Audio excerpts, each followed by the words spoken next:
باپ اتنا بے غیرت ہو چکا ہے کہ اپنی بیٹی کو، جوان بیٹی کو موبائل دے رہا ہے. وہ جوان بیٹی کبھی موبائل میں سیریل دیکھتی ہوئی نظر آ رہی ہے، کبھی فلمیں دیکھتی ہوئی نظر آ رہی ہے، کبھی جو ہے گانے سنتی ہوئی نظر آ رہی ہے. جب یہاں وہاں ادھر ادھر لڑکوں کے ساتھ بھاگ جاتی ہے تو حضرت کے پاس روتے ہوئے آتے ہیں، حضرت میری لڑکی بگڑ گئی. میں کہتا ہوں مسلمانوں، تم نے اپنی بیٹی کو بگاڑا ہے.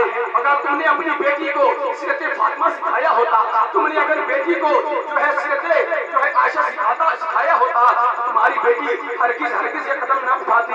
آج ہماری بہنیں اور بیٹیاں کبھی اپنے زلفوں کی نمائش کر رہی ہیں، کبھی اپنے کپڑوں کی نمائش کر رہی ہیں، کبھی جو ہے اپنے کالوں کی نمائش کر رہی ہے، کبھی اپنے جو ہے سینے کے ہاروں کی نمائش کر رہی ہیں. یاد رکھنا میری ماؤں بہنوں، یاد رکھنا میری بیٹیوں، آج تم جوانی کی دہلیز پر قدم رکھ کر اپنے بالوں کی نمائش کرتی ہوئی نظر آ رہی ہو، اپنے کالوں کی نمائش کرتی ہوئی نظر آ رہی ہو.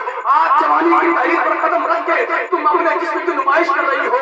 یاد رکھنا کہ جب تم مر کے قبر میں جاؤ گی، اللہ کا عذاب آئے گا کہ تمہارا جسم اتنا نازک ہے، تم اللہ کے عذاب کو برداشت نہیں کر پاؤ گی. آج جوانی کے نشے میں تم اپنے بالوں کی نمائش کر رہی ہو. یاد رکھنا میرے اللہ کا عذاب وہ عذاب ہے، اگر اللہ اپنا عذاب پہاڑ پر نازل کر دے تو پہاڑ بھی ریزہ ریزہ ہو جائے.